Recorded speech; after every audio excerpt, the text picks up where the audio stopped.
আসসালামু আলাইকুম। আবারও নতুন একটি ব্লগ নিয়ে হাজির হয়ে গেলাম আমি সাবিয়া শারমিন ব্লগ চ্যানেল থেকে। যেখান থেকে আমার আজকের ব্লগটি দেখছেন আশা করি সকলে ভালো আছেন। আলহামদুলিল্লাহ আমি ও আমার পরিবার খুব ভালো আছি। আজকের ব্লগটি সকাল থেকে শুরু করলাম। সকালের যে বেসিক কাজগুলো ছিল ওগুলো করে নিচ্ছিলাম। রাতে খুব সবজি খিচুড়ি আর সাথে ভর্তা খেতে ইচ্ছে করছিল, তো সকাল সকাল উঠেই সেই আয়োজন করলাম।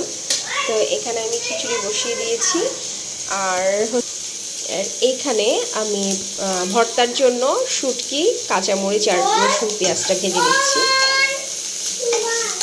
শীতকালে কিন্তু খিচুড়ি আর ভর্তাটা ভালোই লাগে, তাই না? ভীষণই ভালো লাগে। সকালের খাওয়া দাওয়ার পর্ব শেষ করে এখন দুপুরের রান্নার জন্য চলে আসলাম।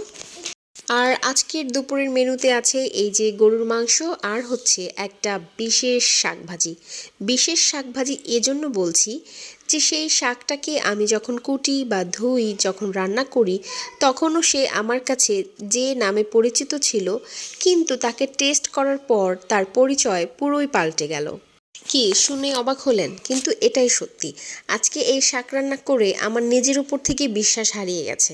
আর সেটা কিভাবে হলো সেটা জানার জন্য পুরো ভিডিওটা জুড়ে থাকতে হবে। আজকে গরু মাংসটা আমি হাতে মেখে রান্না করব। যে কোনো মাংস আমার হাতে মেখে রান্না করাটা ভীষণ ভালো লাগে, কারণ কেন জানি আমার কাছে এটার টেস্টটা ভালো আসে। তো যার জন্য আমি এখন গরুর মাংসটা ধুয়ে এক এক করে সমস্ত মশলা যা যা দেওয়ার সব দিয়ে তারপরে আমি এটাকে ভালো করে মেখে নিব। তারপরে ফাইনালি আমি বসিয়ে দিব। তো যেটা সাধারণত যে কথাটা বলতে চাই সেটা হচ্ছে, এখন পর্যন্ত যারা আমার ভিডিও জুড়ে আছেন বা মাত্রই জয়েন হলেন, আমার এই ভিডিওটি যদি কোনো একটা অংশ ভালো লেগে থাকে তাহলে ছোট্ট একটা লাইক দিয়ে ভিডিওটা কন্টিনিউ করবেন। আর যারা এই কাজটা করেছেন তাদেরকে অসংখ্য ধন্যবাদ। আর যাদের এই ধরনের ভিডিও ভালো লাগে তারা আমার ভিডিও যদি দেখতে চান তাহলে সাবস্ক্রাইব করে আমার সাথে থেকে যেতে পারেন। আমার ভিডিও সম্ভবত এখন আমার প্রিয় আপুদের অত একটা ভালো লাগে না, আর সেটা বোঝা যাচ্ছে আমার ভিডিওর ভিউ দেখে। প্রথমে যে আমার ভিডিওগুলোতে ভিউ আসতো সেগুলোর 1/3 এখন আসে না। তবুও যাই হোক, মনে কষ্ট নেই না। এর বিশেষ কারণ হচ্ছে, আমি প্রথমে যখন সাংসারিক কাজ ভিডিও করি এবং সেটা ব্লগ আকারে শেয়ার করি, এর মূলত কারণ হচ্ছে আমার সংসার জীবনটা কেমন করে আমি করছি বা কেমন করে আমার দিনগুলো কাটছে সেটা স্মৃতির খাতায় ধরে রাখার জন্য আমি এটা করতাম। এবং আমি যখন খুব বিরক্ত হয়ে যেতাম কাজের উপরে বা নিজের একঘেয়ে জীবনের উপরে, তখন আমি ওই ব্লগগুলো দেখলে আমার নতুন করে কাজের জন্য একটা উৎসাহ পেতাম।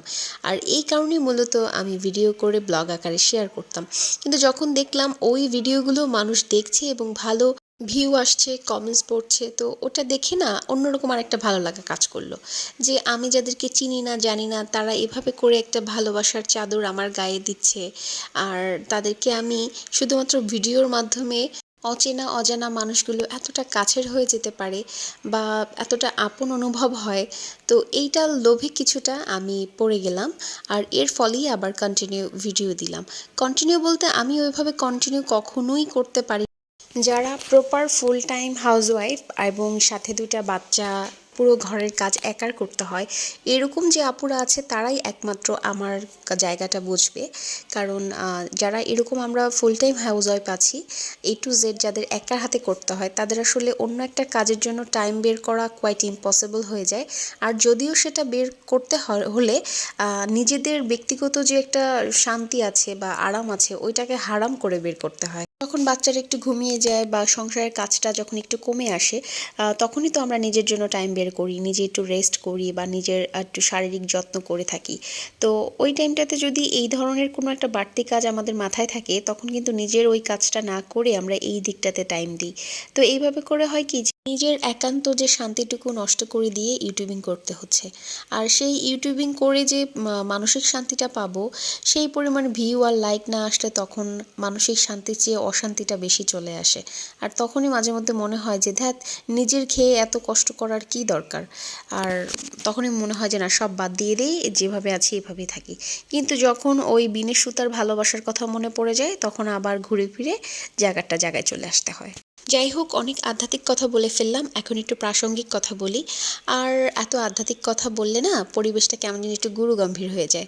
আর আমরা যেহেতু ব্লগ করছি, আমাদের ব্লগটা কিছু সংখ্যক মানুষ দেখে, তাদের যদি কোনো রকম ফ্রাস্ট্রেশনও থাকে আমাদের ব্লগের মাধ্যমে যেন তাদের সেটা কেটে গিয়ে একটু ভালো সময় কাটে, সেটাই আমাদের চেষ্টা করা উচিত। তো ইতিমধ্যে কিন্তু আমার মাংসটা রান্না অলমোস্ট ডান, আর ওইদিকে আমি শাকটাও ধুয়ে নিয়েছি।